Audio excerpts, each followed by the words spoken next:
Welcome to davidpardy.com. I'm David Pardy, and on my website I've got a number of resources which I hope you'll find useful, whether you're a practicing leader and manager or whether you are involved in developing leaders and managers in your own or in a range of different organisations. I believe passionately in the importance of leadership and management development, and I wanted to do what I could to make it easier for people to become better in the role by writing books, and you'll find details of both of those on the website, but also in supplementing them with other materials. I want to start off by saying why I think leadership management development is so important. And my reasoning is very simple. The UK has a problem, and that problem is that our levels of productivity are below our major rivals. USA, Sweden, Germany, all do better than us when it comes to productivity. And there's been a lot of research done into why that is, and there's a range of different factors. Some of them are structural, to do with the nature of business here in the UK and the difference between our organisational sizes and markets compared to other countries. But there's one factor which comes through time and time again as being a particular weakness, and that's the quality of leadership and management, not just at the top of organisations but right the way through them. Generally speaking, it seems that the very large multinational organisations do better because they're operating in an international marketplace. They are better able to identify good practice and transfer it across different parts of their organisations. It's smaller businesses particularly where the biggest weaknesses occur, not just the small businesses but particularly medium-sized ones as well, where the problem lies. Why is that? I think a large part of the problem is that people become managers not because they've demonstrated that they have strong management capability, because almost by definition they are unable to do that. They become managers because they're good at doing something else. If you're good at operational tasks, then that is the primary basis for deciding to promote you into a managerial role. And the chances are that you'll have received no training before you do that, and you'll be quite lucky to get very much training after you have.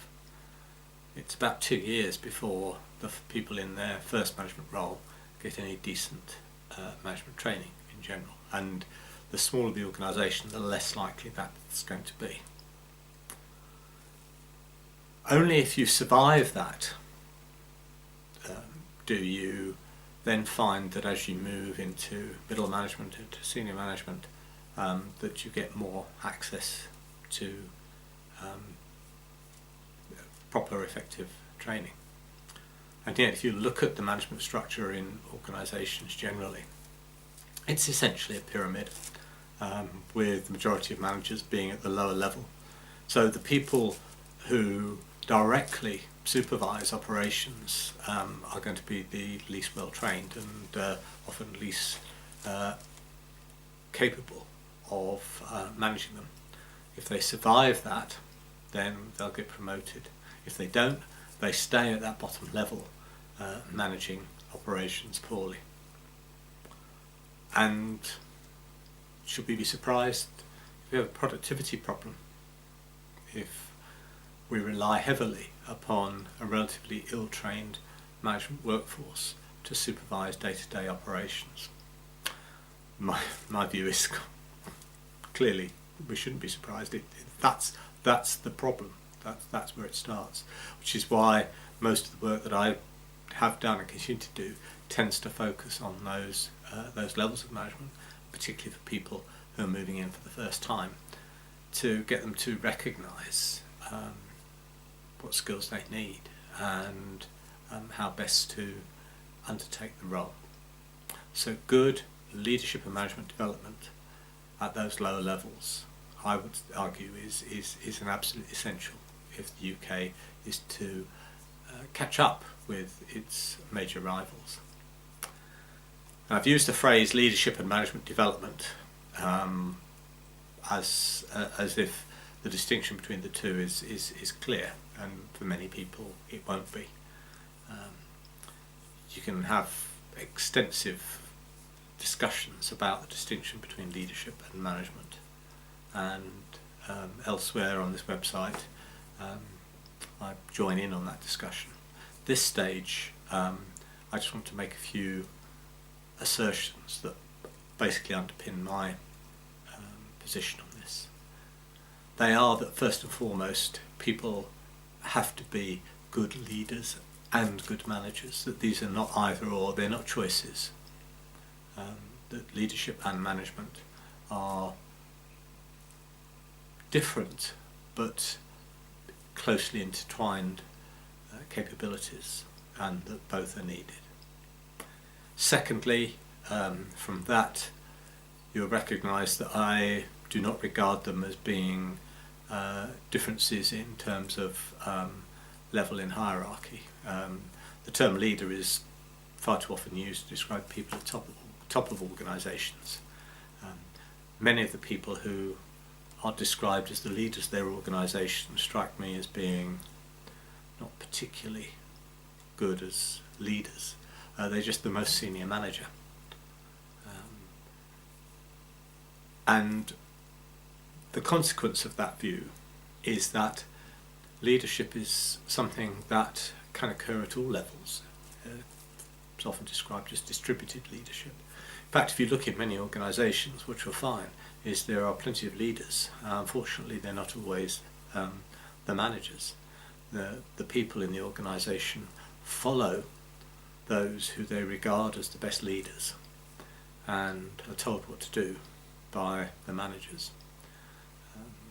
That distinction is one that I find helpful to me in saying what is leadership and management. Management is a role that people perform. You're promoted into that role. It has distinct functional requirements attached to it.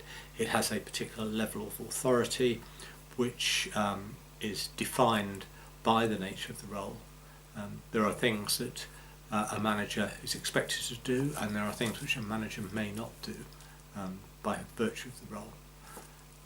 Nothing wrong with that. We need managers. We desperately need good managers in our organisations. Leadership is something that a manager has to develop for themselves.